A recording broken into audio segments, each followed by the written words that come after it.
Seigneur, quand tu nous conduis, quand on marche dans tes voies, eh bien, on reçoit plein de bénédictions, Seigneur. Parce que c'est un Dieu qui donne et qui donne au-delà de ce qu'on demande. Et ce matin, on va donner un petit peu de ce que tu nous as donné.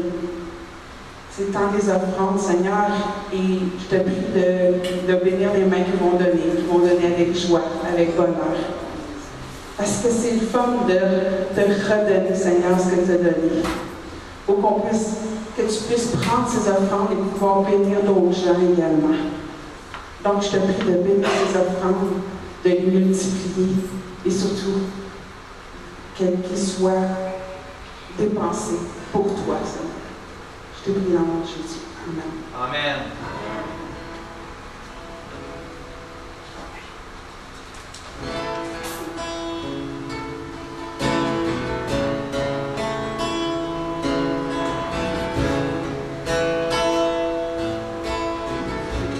Tu étais là dès la création, Fils unique du Dieu très haut. Le mystère de ta gloire révélé, en toi Christ notre Seigneur, au son nom si merveilleux, au son nom si merveilleux, le nom de Jésus Christ mon roi. Au son nom si merveilleux, sa beauté sans pareil. Au son nom si merveilleux, le nom de Jésus.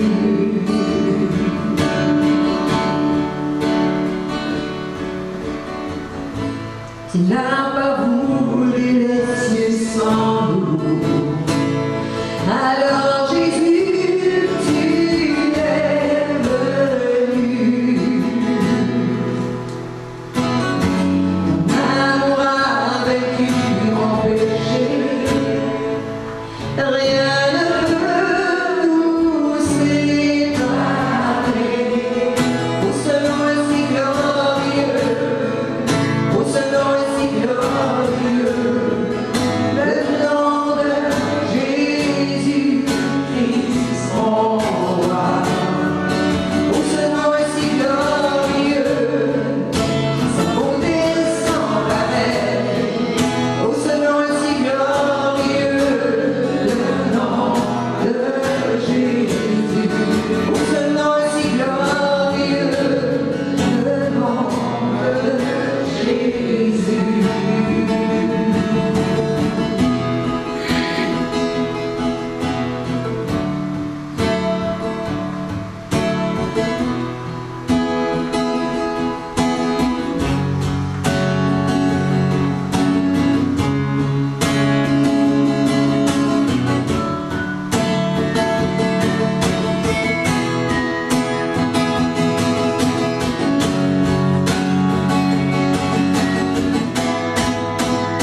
La terre a tremblé, le voile s'est déchiré, les hommes ont la mort et le péché. Cieux chante la gloire, l'écho de ta victoire. Tu es le roi ressuscité. Tu es sans rival, tu es sans égal, Dieu tu triomphes à tout jamais.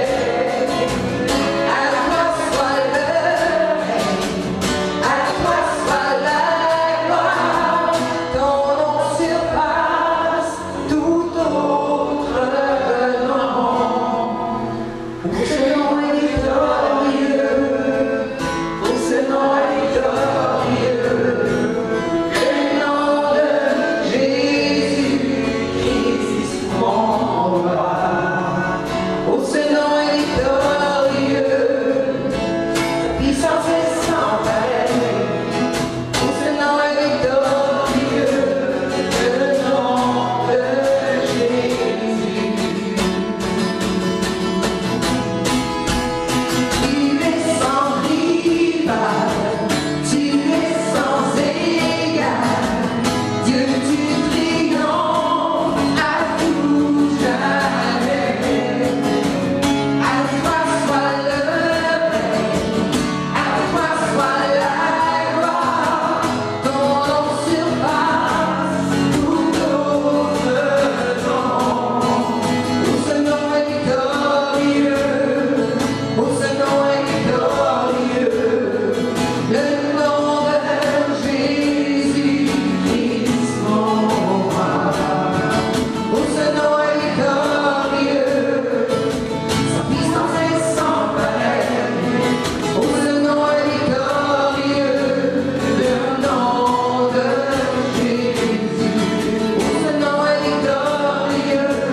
nous avoir béni ton nom, Seigneur. Tu es digne de gloire, digne de nous louanges, digne de nos plus grands remerciements de cette grande amour que tu nous as donné. Merci Seigneur pour que toute la gloire soit rendue dans le nom de Jésus. Amen. Amen.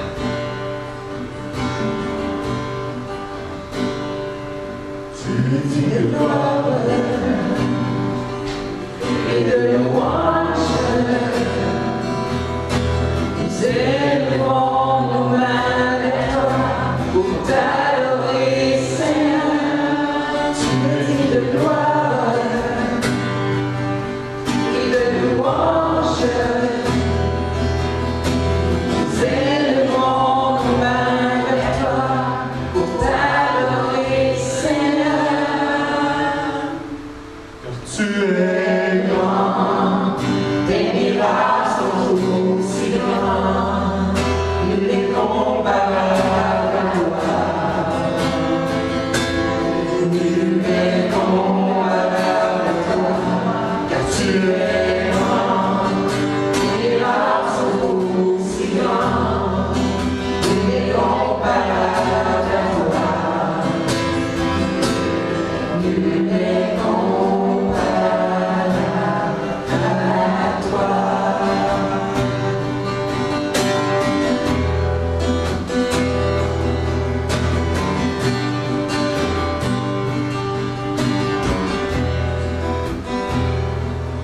Tu es digne de gloire et de louange. Nous élevons nos mains vers toi pour t'adorer, Seigneur. Tu es digne de gloire et de louange. Nous élevons nos mains vers toi pour t'adorer, Seigneur. Tu es grand, tes miracles sont aussi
homme a pu faire ce que tu as fait. Ça a été le plus grand geste d'amour qui a été fait sur cette terre. C'est toi qui l'as fait. Tu as envoyé ton Fils unique sur cette terre pour qu'il puisse tous nous sauver. Il est venu sur cette terre, il s'est fait fouetter, il s'est fait humilier, il s'est fait battre. Et tout ça pour nos maladies, pour nos iniquités. Ensuite, il s'est dirigé vers son lieu de sacrifice, où il a été cloué à une croix.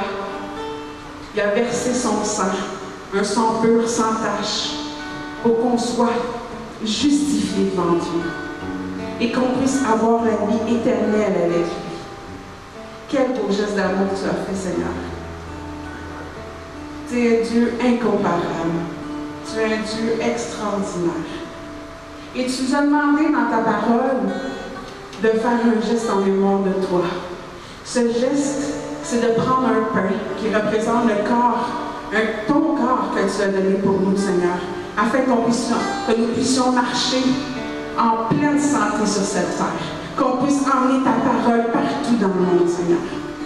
Donc, on va prendre ce pain en mémoire de ce que tu as fait, ton sacrifice de ton corps, de tout ce que tu as reçu comme coup de bâton, comme coup de fouet, Seigneur, pour qu'on puisse être en bonne santé. On va réclamer notre santé ce matin. En plus, on va prendre le jus présent qui représente ton sang, Seigneur. Ton sang que tu as versé pour chacun d'entre nous, pour qu'on puisse être pardonné. Et tu es un Dieu extraordinaire, tu pardonnes et en plus tu oublies, tu es bien meilleur que nous. Merci, Seigneur, d'être ce bon papa. Et on a l'espérance qu'on va vivre avec toi pour l'éternité. Donc, on va se rappeler ça ce matin en allant à ta table. Puis on te remercie pour tout ça. Je t'ai prié dans le nom de Jésus. Amen. Amen. Amen.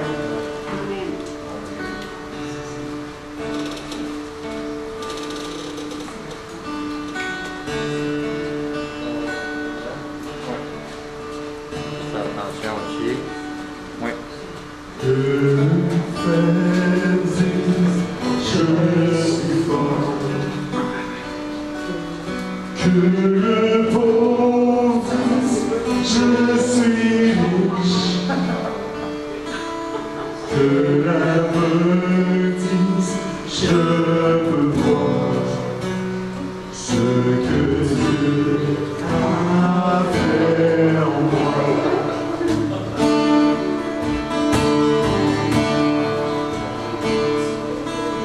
Que le fait dise, je suis fort.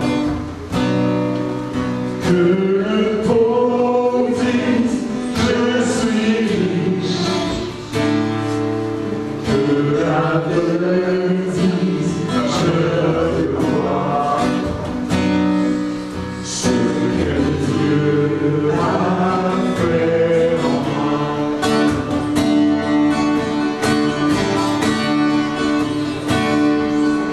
Que le fait dise, je suis fort. Que le pauvre dise, je suis riche. Que l'aveugle dise, je peux voir ce que Dieu a fait en moi. Que le fait. Que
Philippiens 2, 1 à 4.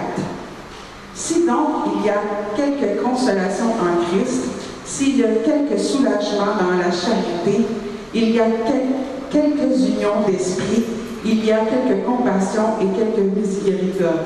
Rendez ma joie parfaite, ayant un même sentiment, un même amour, un même âme, une même pensée. Ne faites rien par esprit de parti ou par vaine gloire, mais que l'humilité vous fasse regarder les autres comme étant au-dessus de vous-même.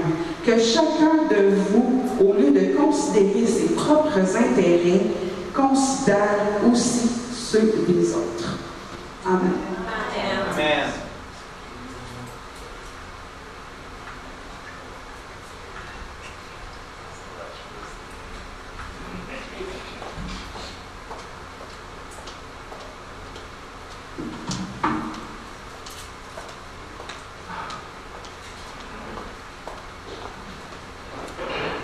Merci Seigneur, merci pour la chaleur, parce qu'on a assez oublié cet hiver, maintenant on va passer à autre chose. Maintenant on va passer à la chaleur. Merci pour les 4 saisons, mon Dieu. Si vous le voulez bien, on va commencer immédiatement, on fait des déclarations ici à tous les dimanches. Et j'invite bien sûr à les refaire pendant la semaine. Si jamais vous voulez avoir les déclarations, elles sont à l'accueil. Il y a des feuilles pour ça. Il y a toutes les déclarations que vous allez voir là. Les déclarations, ce que c'est pas du nouvel an. Okay? C'est pas de la pensée positive. Même si c'est positif, c'est tiré de la parole de Dieu. Okay? C'est des promesses que Dieu a mises sur nos vies. Et puis, quand on déclare ces choses-là, comme on va les déclarer ce matin, on les déclare avec foi, en sachant que Dieu, il tient ses promesses. Alléluia! Donc, je vous invite à vous lever parce que pour déclarer debout, on a plus de coffres. Oui! Oh, je sais, t'as-tu des plafonds 8 pieds, 9 pieds? Ça devrait être assez. Tu peux le faire assis aussi. Donc, si vous le voulez bien ensemble, je reçois la vie et la santé dans tout mon être. Parce que le Seigneur désire que je prospère à tous égards et que je sois en bonne santé comme prospère l'état de mon âme. Et si vous êtes d'accord avec ça, un grand amen. Je ne manque de rien, car mon Dieu pourvoit à tous mes besoins selon sa richesse avec gloire en Jésus-Christ. Amen. Je suis juste parce que Jésus s'est fait pécher pour nous, afin que nous devenions en lui justice de Dieu. Amen. Je suis fils du Dieu vivant, car tous ceux qui sont conduits par l'Esprit de Dieu sont fils de Dieu. Amen. Je remplis les fonctions d'ambassadeur pour Christ, parce que par nous, Dieu exhorte les hommes à se réconcilier avec lui. Amen. Je suis une nouvelle créature parce que je suis mort au péché avec Christ et je suis ressuscité avec lui en nouveauté de vie. Amen. Et cette vie est éternelle parce que Dieu a donné son Fils unique afin que quiconque croit en lui ne périsse pas, mais ait la vie éternelle. Amen. Esprit Saint de Dieu, je suis Yann Duhamel de l'Église d'Assemblée, située à Sherbrooke, au Québec. Et je suis intéressé aujourd'hui à connaître ta direction pour ma vie dans le plan parfait de mon Père qui est dans les cieux. Amen. Alléluia. Merci Seigneur. Merci. Merci Seigneur. Merci que tu as le plan. Merci que tu as le plan pour chacun d'entre nous autres. Merci. Seigneur, merci pour ce plan. Merci mon Dieu que tu nous appelles. Merci Seigneur que tu te révèles. Merci que tu veux qu'on ne soit pas ignorant des choses du royaume. Merci Seigneur que tu ne veux pas qu'on reste comme des enfants. Merci Père que tu veux nous voir grandir. Je te remercie, Seigneur, de nous avoir sauvés, de nous avoir tirés du royaume des ténèbres à ton admirable lumière, Seigneur. Père éternel, par ton Saint-Esprit aujourd'hui, que tes mots jaillissent de ma bouche.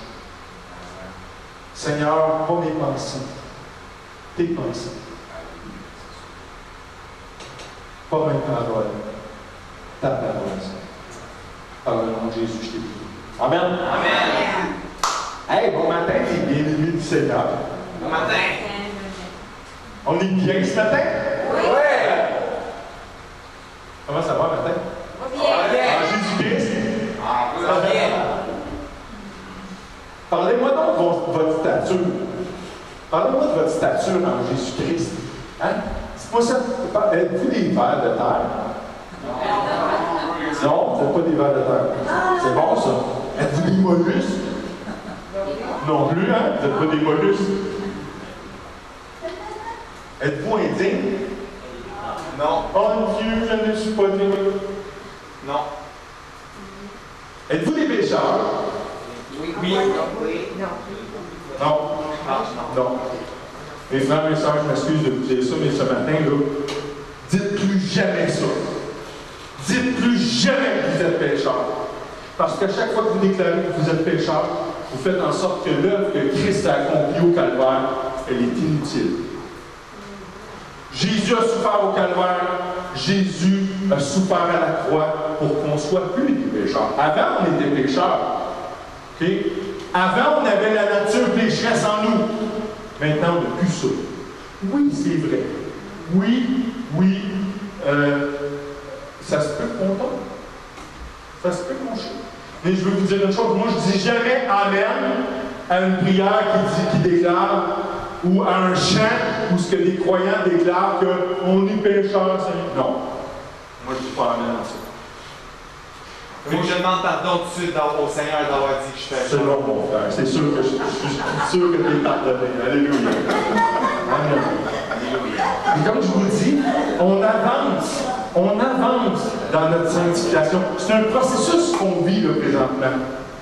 On est en train d'être sanctifié. OK? Donc,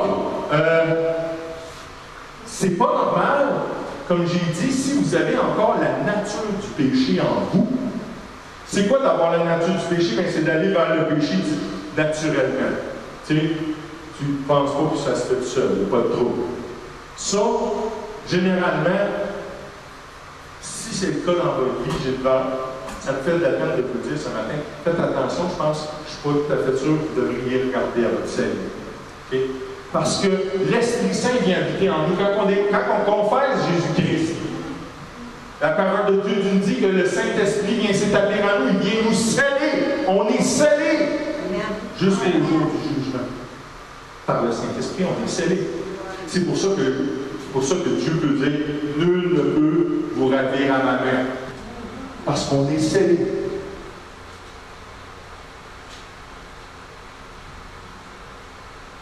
Tu ne peux pas être sauvé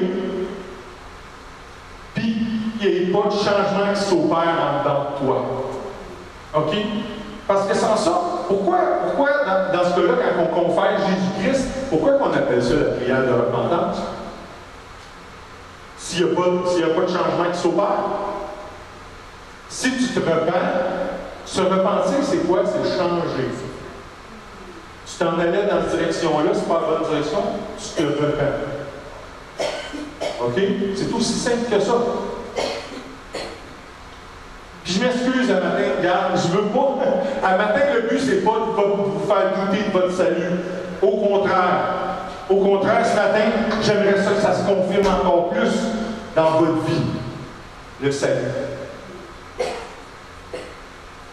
Ce matin, j'aimerais ça qu'on soit encore plus convaincus que le vieux Yann, hein? Ou que la vieille Francine, ou que le vieux Albert, ou que la vieille Nathalie, que le vieux ou la vieille vous-même n'a plus rien à voir avec la nouvelle création qui est présentement assise sur votre chaise. Pourquoi est-ce que je veux ça pour vous autres? Parce que Dieu, il veut pour vous autres. Puis moi aussi, je veux ça pour vous autres, d'apprendre à connaître la nouvelle création. Parce que c'est le premier pas à prendre. C'est le premier pas à prendre dans notre existence en Jésus-Christ. Puis c'est la première étape vers une maturité que Dieu, il veut pour nous autres. Dieu, le Père, veut qu'on soit mature. Dieu, le Fils, nous a dit d'être mature. Et Dieu, l'Esprit, nous convainc d'être mature. Amen. Si vous le voulez bien, on va aller voir. On va aller voir où ce que ça dit. Où ce que Dieu confirme, le Père, le Fils et l'Esprit, d'être mature. Et il le fait à travers la bouche de l'apôtre Paul, dans la lettre de Paul aux Éphésiens, au chapitre 4, les versets 11 à 15.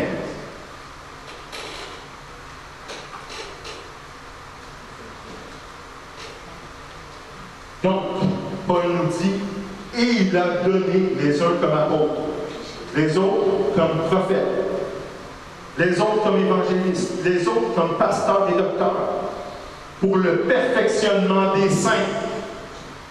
Ça veut dire qu'il faut être perfectionné. C'est nous autres les saints. Amen. En vue de l'œuvre du ministère et de l'édification du corps de Christ. Jusqu'à quand? Jusqu'à ce que nous soyons tous parvenus à l'unité de la foi et de la connaissance du Fils de Dieu, à l'état d'homme fait, à la mesure de la stature parfaite de Christ, afin que nous ne soyons plus des enfants. Maturité. Afin que nous ne soyons plus des enfants flottants et emportés à tout vent de doctrine, par la tromperie des hommes, par leur ruse dans les moyens de séduction. Mais que, professant la vérité dans la charité, ou l'amour, si vous aimez mieux, nous croissions à tous égards en celui qui est le chef, Christ. Amen. Amen. Amen. Hey, ce texte-là, il est riche. Il est riche. Et il nous amène vraiment, quand on regarde le texte dans sa totalité, c'est vraiment un réveil pour nous autres, les croyants, à être responsables. Quand tu es mature, tu n'as pas le choix d'être responsable. Ça vient ensemble. Il y a des apôtres, il y a des prophètes, il y a des évangélistes, il y a des pasteurs, des docteurs. Oh, mais Yann! Moi, c'est pas ça, moi. C'est pas fait pour moi, ça. C'est pas ça. Mais il y a plus. Il y a plus. Il faut que tous, répétez tous. Tous. Je ne demande pas de tousser, je dis tous. Il faut que tous on parvienne à l'unité de la foi et de la connaissance du Fils de Dieu. Wow! Tout un appel. C'est pas fini. Il faut que tous, on en vienne à être à la mesure de la stature parfaite de Christ.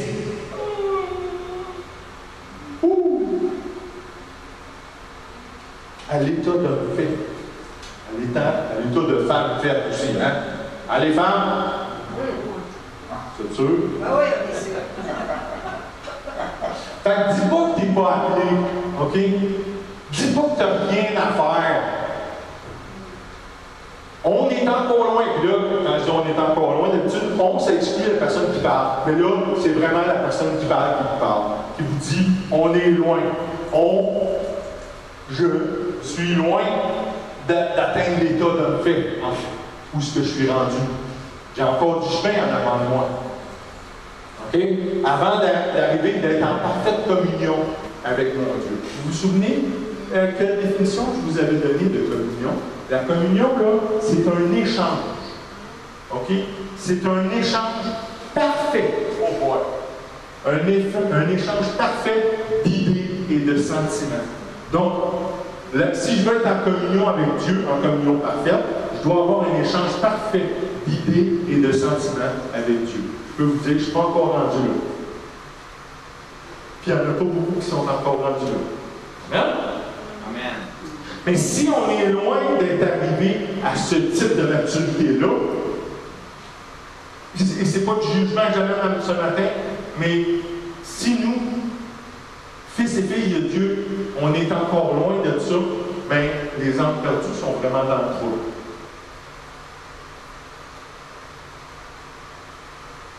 Et c'est pour ça qu'il faut avoir la compassion.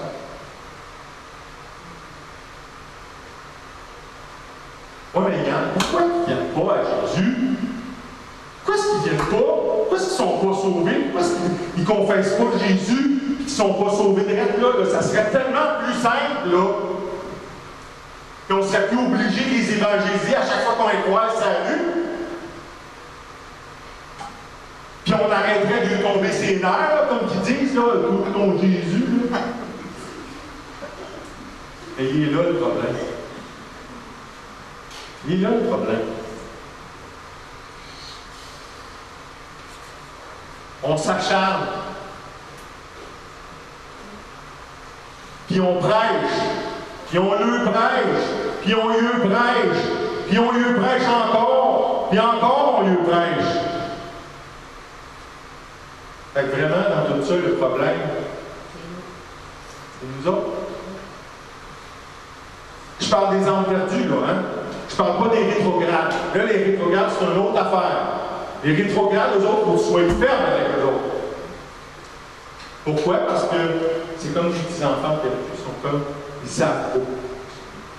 Ils ne savent pas ce qu'ils doivent faire. En fait, ils n'ont aucune initiative, eux autres, de se voir, eux autres, comme faisant partie intégrale du corps de Christ. Fait que c'est pour ça qu'il faut que tu arrives. Hey, mon frère! Hey, ma soeur! Viens avec moi! Il faut être ferme. En amour. Hein? Il faut toujours œuvrer dans l'amour. Il faut être ferme avec les rétrogrades. Ceux qui sont sauvés. Mais je reviens encore à ceux qui ne sont pas sauvés.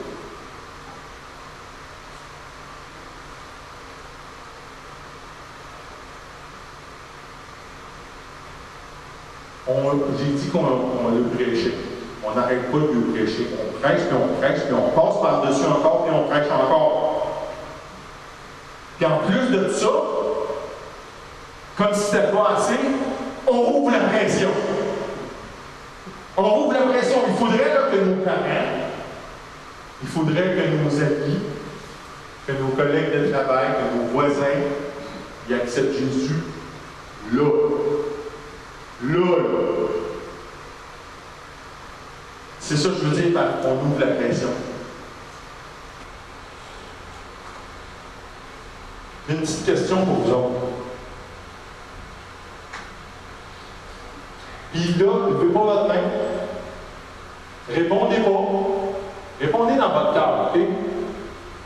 Ma petite question, c'est qui ici est venu à Christ la première fois qu'on y en a parlé? La première fois que vous avez entendu le nom de Jésus, vous avez dit « Oh oui, oui, Seigneur, me voici! » Pas de réponse. Répondez pas. Répondez ça pour vous autres. On est impatient. On est impatient. Oui, on veut. Oui, on a un cœur pour évangéliser. Oui, on a un cœur pour amener les âmes perdues à Christ. C'est bon. C'est bon, ça. Ça, c'est bon. Mais on est impatient, comme je vous ai dit, on voudrait voir les résultats. On voudrait que ça se fasse là devant nous autres. Go! Là, là!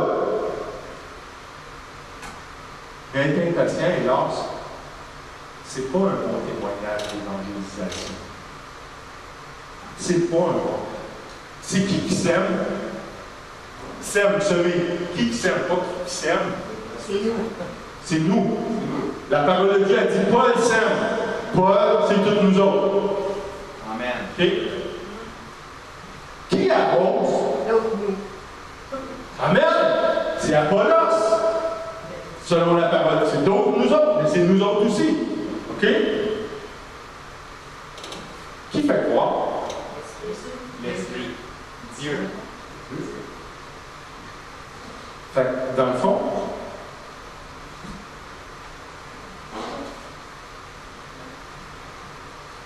c'est-tu parce qu'on n'a pas confiance que Dieu va faire croire?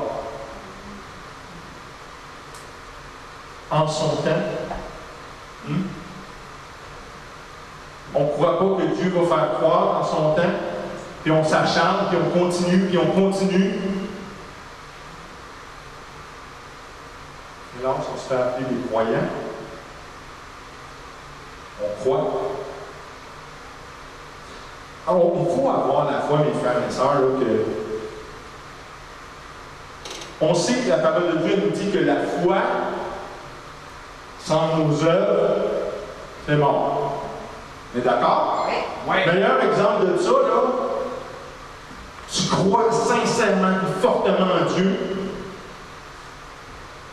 mais tu vas t'asseoir à ton bureau, tu vas te mettre les pieds sur le bureau, tu vas dire, vas-y Dieu, je crois en toi. Go! Ça, c'est une foi qui est morte. La parole de Dieu dit que cette foi-là, applique-la avec tes œuvres, et là, ça va prendre vie. OK? En anglais, c'est encore plus flagrant, c'est faith without your works. Votre travail, vos œuvres. Fait qu'il faut avoir la foi que quand on évangélise, on fait notre bout. Êtes-vous d'accord? Oui. Ceux qui sont sortis, ceux qui sont déjà allés vers les gens, vous êtes d'accord que quand vous vous levez et vous allez vers les gens, vous faites votre job? Oui. Oui?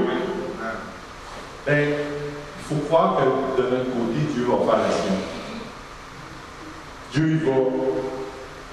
il va faire croire au moment parfait précisément. Est-ce que vous pouvez répéter au moment parfait précisément? Au moment parfait précisément. Au moment parfait précisément. Au moment parfait précisément. Parce que Dieu, lui, voyez-vous, nous autres, on était patients, mais Dieu, lui, il a été patient. Il a été énormément patient avec nous autres. Parce que nous autres aussi, on est passés par là, hein? Nous autres aussi, à un moment donné, on n'était pas dans son royaume.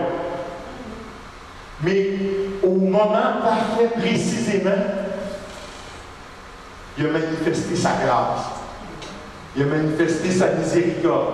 Sa miséricorde, c'est qui? C'est Jésus. Amen. Amen. Dieu a été très patient. Très patient. Il ne s'est pas acharné. Hein? Vous remarquerez que Dieu, il ne s'acharne pas. Il attend toujours. Au moment parfait, précisément. Et il connaît ce moment-là. Il ne s'impatiente pas, il attend. Mais pas juste ça, il espère aussi. Il espère. Il soupire. Il veut. Il veut.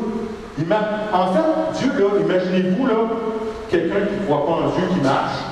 Dieu, il est en avant de la personne qui marche, les bras ouverts. Tout le temps.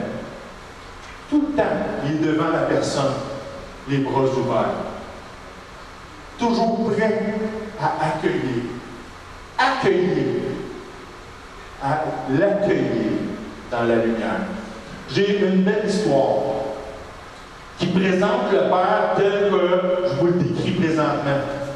Tel que le Père était avant que nous, on dise oui à Jésus-Christ. Je vous invite à tourner avec moi dans l'Évangile de Luc, au chapitre 15, les versets 11 à 24. C'est un texte qui est quand même assez long, mais on va passer au travail quand même.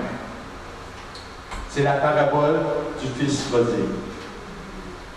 Jésus dit encore, un homme avait 2 fils. Le plus jeune dit à son père, mon père, donne-moi la part de bien qui doit me revenir. Et le père leur partagea son bien. Peu de jours après, le plus jeune fils, ayant tout ramassé, partit pour un pays éloigné où il dissipa son bien en vivant dans la débauche. Lorsqu'il eut tout dépensé, une grande famine survint dans ce pays et il commença à se trouver dans le besoin. Il alla se mettre au service d'un des habitants du pays qu'il envoya dans ses champs garder les pourceaux. Il aurait bien voulu se rassasier des carouges que mangeaient les pourceaux, mais personne ne lui en donnait. Étant rentré en lui-même, il se dit, combien de mercenaires chez mon Père, ont du pain en abondance. Et moi, ici, je meurs de faim. Je me lèverai, j'irai vers mon Père et je lui dirai, mon Père, j'ai péché contre le ciel et contre toi. Je ne suis plus digne d'être appelé ton fils. Traite-moi comme l'un de tes mercenaires. Il se leva et alla vers son père.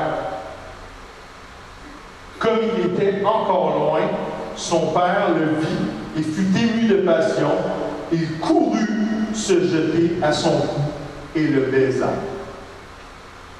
Le fils lui dit, mon père, j'ai péché contre le ciel et contre toi. Je ne suis plus digne d'être appelé ton fils. Mais le père dit à ses serviteurs, apportez vite la plus belle robe et l'en revêtez. Mettez-lui un anneau au doigt et des souliers aux pieds. Amenez le veau gras et tuez-le. Mangeons et réjouissons-nous. Car mon fils, que voici, était mort et il est revenu à la vie. Il était perdu et il est retrouvé. Et ils commencèrent à se réjouir. Dieu bénisse sa parole. Amen. Amen. Amen. Pourquoi ce texte-là aujourd'hui? Mais parce que, comme je l'ai dit, on est tous passés par là. Tous. Et les âmes perdues sont présentement là-dedans. Sont présentement dans le bout où ce que le Fils vit sa vie de débauche. On a tous été dans l'égarement. Puis, si vous lisez ce chapitre-là au complet, par trois fois dans le même chapitre, le Seigneur déclare que le ciel, il s'élève plus pour un infidèle qui se repent, que pour 99 personnes qui n'ont pas besoin de repentance. Dieu, comme le Père dans la parabole, il a été patient. Il a espéré, il espère ses fils, ses filles. Comme le Père dans la parabole, il respecte la volonté de son enfant de demeurer à l'écart, de demeurer dans un monde de débauche. Il respecte. Ça ne l'empêche pas de soupirer. Ça ne l'empêche pas d'espérer que ses enfants reviennent à lui. Et quand c'est le cas, lui et toute sa maison céleste se réjouit.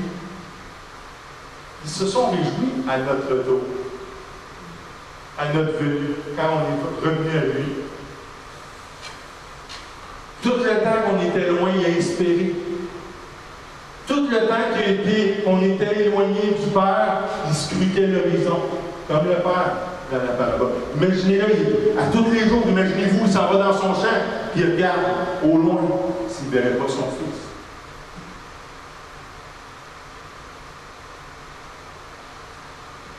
La différence avec le Père de la parabole, c'est que notre Père dans les cieux, il a dépêché ses serviteurs en notre faveur, même si on ne le connaissait pas.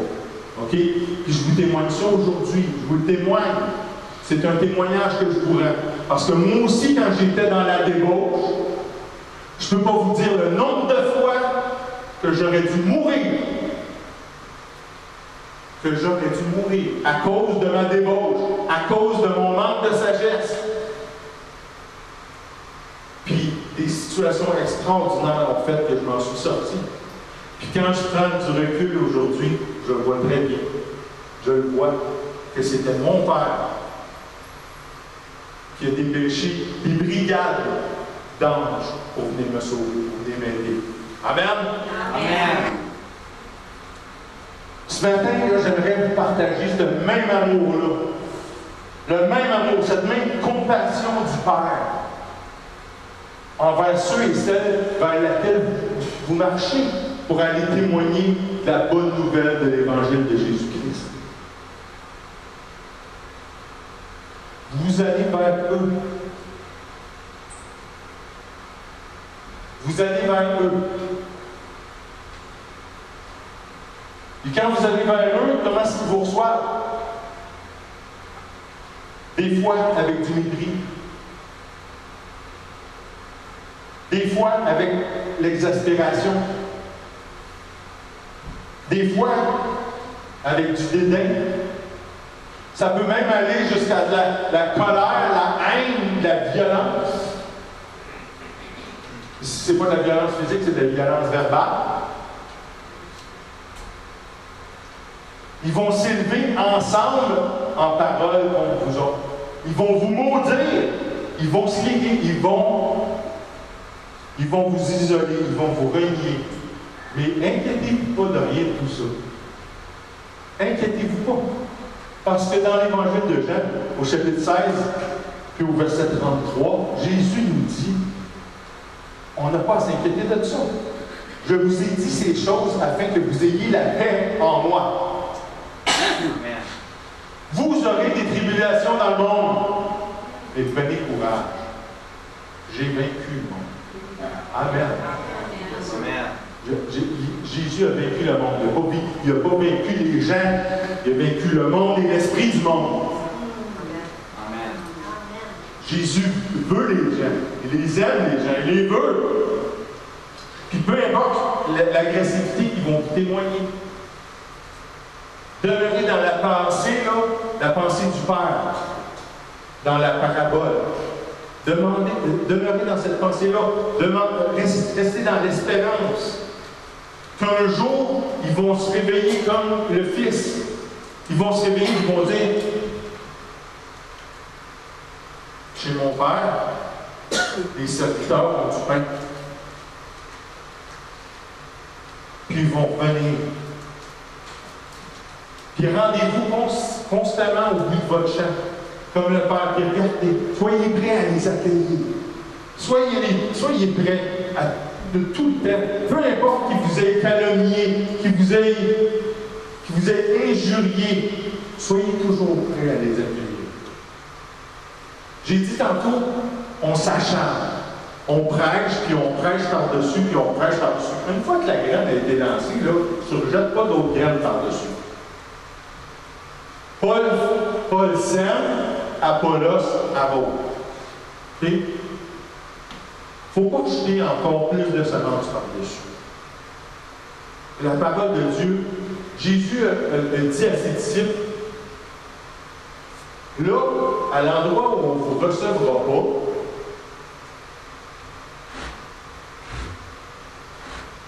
secouez la poussière de vos pieds. Dans le fond, ce qu'il disait, passe à un autre appel. OK?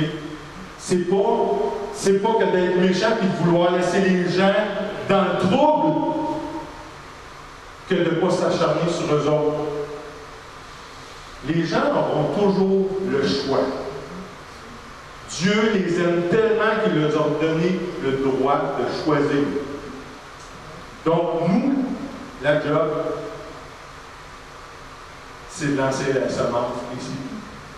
Et si ce n'est pas reçu, ben, on passe à un autre. Amen? Amen. Mais préparez-vous à accueillir. Comme je vous ai dit, s'ils vous ont dit, ah, toi et ton Jésus, je ne veux rien savoir. Mais c'est pas grave. Préparez-vous dans votre cœur. Ayez comme Dieu les bras ouverts. Parce qu'à un moment donné, vous allez les voir apparaître au bout de votre champ. Puis là, soyez prêts à les accueillir avec le plus beau vêtement, avec des sandales à mettre à deux pieds, un jonc à passer à leurs doigts. Préparez-vous à tuer vos bras pour festoyer avec ceux qui vous ont outragés, mais qui se sont repentis. Amen? Amen. Est-ce que vous voulez un bon témoignage? Oui. Oui. Qui ici veut un bon témoignage? Qui? Levez votre main si vous voulez un bon témoignage. Alléluia. Vous voulez être un bon témoignage pour les gens autour. Je vais vous donner un truc, OK, pour évangéliser dans vos familles, dans vos amis, OK, pour les gens qui vous entourent. Voulez-vous un truc? Oui. Oui. Hey, c'est gratuit. Pas vous autres, mais moi, gratuit, j'aime ça. Ça coûte pas cher. Ça coûte à rien. Ouais. Fait que c'est gratuit, vous faites ça gratuit, vous sans mais le truc, dans le fond, là, je vous pose une question. Est-ce que vous avez annoncé? Est-ce que vous avez annoncé la bonne nouvelle de Christ? Est-ce que vous avez déjà annoncé? Oui. Ah. Là, mon truc. Lâchez prise. Lâchez prise. Sérieusement. Puis là, vous allez me dire, oui, mais Yann, tu nous l'as déjà dit. Ah, il y a peut-être une raison. Je peux le dire matin, hein? Lâchez prise. Lâchez prise parce que vous avez déjà semé. OK, je viens de vous le demander, avez-vous déjà semé? Vous m'avez dit oui. Mais peut-être que la petite pousse, elle a besoin d'être arrosée. Elle n'a plus besoin de recevoir des graines par la tête, elle là. Elle a besoin d'être arrosée. C'est quelqu'un d'autre qui va passer. Dieu va envoyer un autre ouvrier qui va avoir un cœur différent du vôtre, puis qui va amener quelque chose à cette petite pousse-là pour que ça devienne un arbre, que ça devienne une plante. Si vous avez semé, ça sera pas vous. Ça sera pas vous qui allez arroser. Mais il faut avoir la foi. Il faut avoir la foi que Dieu va envoyer quelqu'un pour arroser. Ça prend un autre ouvrier. Puis une fois qu'on est rendu là, une fois qu'il y a quelqu'un qui a semé, qui a arrosé, ben c'est ni moi, c'est ni vous qui va faire croire. C'est Dieu. Voilà. Fait que, rendu là, mon petit truc, lâcher prise. C'est pas compliqué, c'est simple. C'est facile, hein? Lâcher prise. Puis faites confiance que Dieu va faire grandir la semence qui va avoir germé. Là, ça c'est comme une parabole en 3 mots. Qui va avoir germé, là, 4 mots, je ne sais pas. Germer, c'est accepter. Puis, parce que toute graine qui est lancée sur le sol, pour qu'il y ait quelque chose de nouveau, une vie nouvelle qui sorte de là, il faut que la graine meure. Il faut qu'elle pourrisse et qu'elle germe. Pour qu'il y ait une petite plante qui sorte de là. Puis on ne peut rien faire. Un coup que la semence est lancée, un coup que ça a été arrosé, on ne peut plus rien faire. Tout a été fait. Donc on doit s'écarter de la scène, puis laissons le grand docteur opérer, OK? On n'a plus besoin d'être là. Mais on continue à vivre notre vie quand même, on continue à évangéliser autour de nous autres. Comment est-ce qu'on évangélise déjà? On commence par être. Être. C'est la première chose. Être. Un coup que vous allez avoir été, là, quand tu es, bien, après ça, tu feras, puis après ça, tu auras. Être. Mais tu ne peux pas avoir les 2 derniers, tu ne peux pas faire, tu ne peux pas avoir, tant que tu n'as pas passé par le premier. Être.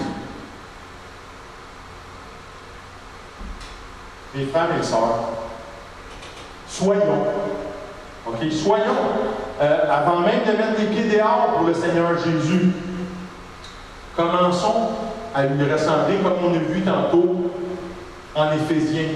Commençons par lui ressembler en étant. OK? Dieu, dans la parole, là, Dieu, il se fait appeler celui qui est. Non? Oui. Non? On voit souvent dans la parole, il est. Ça, c'est Dieu. Il est le grand je suis. Voyez-vous comment fois le verbe être s'apparente à Dieu? Pourquoi est-ce qu'on ne ferait pas comme lui et qu'on ne serait pas? Il faut être en premier. C'est comme ça qu'on prêche. C'est comme ça qu'on évangélise.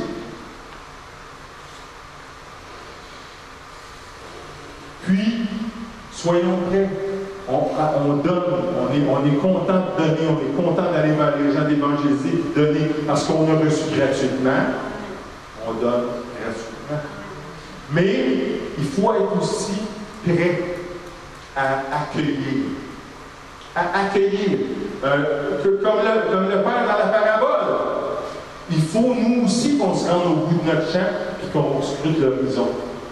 Voir si on verrait une silhouette apparaître. Puis pourquoi pas les accueillir, au lieu de les accueillir avec un vêtement de qualité, pourquoi est-ce qu'on ne lui témoignerait pas la guérison? Pourquoi est-ce qu'au lieu d'emballer leurs pieds dans des sandales, pourquoi est-ce qu'on ne les envelopperait pas dans les... On n'envelopperait pas les pieds de miracle? Pourquoi est-ce qu'au lieu de passer un anneau à leur doigt, pourquoi est-ce qu'on n'enchaînerait pas les démons qui tourmentent à la place? Puis pour célébrer, pourquoi tuer un veau gras quand un agneau parfait a été sacrifié? Mes frères et sœurs, je vous le dis, il faut qu'on change radicalement. Il faut qu'on change radicalement. Parce qu'on a plein d'idées, on a plein de façons de faire. On croit que c'est bon, on a un cœur, un bon cœur pour les gens qui ne connaissent pas Christ. Mais on s'y prend mal. On est juste maladroit. Il faut qu'on arrête de vouloir différemment de comment Dieu veut. Il faut vraiment qu'on s'arrête, qu'on suive. Il y a des raisons pourquoi que le Seigneur prenait l'allégorie des fleuves d'eau vive qu'on vont couler en vous. Les fleuves d'eau vive. Je vais te dire une affaire, mon chum. Si tu t'embarques dans un fleuve d'eau vive, tu ne resteras pas là. Le fleuve, il va partir avec toi. Il y a une raison, c'est de se laisser aller dans le fleuve. De se laisser aller dans le courant. Et c'est ça, d'être un fils ou une fille de Dieu. On l'a déclaré tantôt. Sont appelés fils de Dieu ceux qui sont conduits par l'Esprit de Dieu. Fait que si on fait notre bout, OK? Si on fait notre bout, on a la foi, on est croyant, bien, croyons que Dieu va faire le sien. C'est pour ça que je vous disais tantôt, lâchez prise. Parce que c'est comme ça qu'on va briller. C'est comme ça qu'on va briller. Puis pas nous autres. C'est pas nous autres qui brillent. C'est Christ qui brille en nous. Nous, là, on est un miroir, on reflète. OK? C'est pas nous autres qui guérit, qui délivre, qui exhorte, qui édifie. C'est Christ. C'est l'Esprit Saint qui témoigne Jésus-Christ qui vit en nous, qui nous fait refléter la lumière de Jésus. Amen. Le Seigneur, il nous fait grâce. Et par sa grâce, on est poli. Notre miroir, là, il est poli. Par la grâce de Jésus, là, on reflète plus sa gloire. Mes frères et sœurs, pour cette semaine, je vous bénis. Je bénis le miroir que vous êtes. Je bénis la lumière que vous allez refléter vers les gens du dehors, vers ceux qui ne connaissent pas Jésus-Christ. Je vous bénis d'un bout à l'autre de toute votre aide. Puis ce matin, je mets un coup de push-push de Windex sur votre miroir. Puis je vous polis pour toute la semaine. Brillez. Brillez de par vos œuvres afin que le Père qui est dans les cieux reçoive toute la gloire à travers le Christ. Je vous souhaite une bonne semaine. Je vous aime. Bye bye.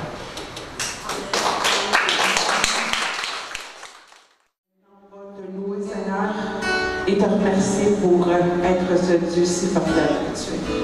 Merci, mon Dieu.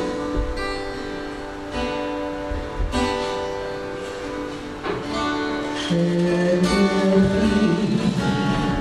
tu entends ma voix.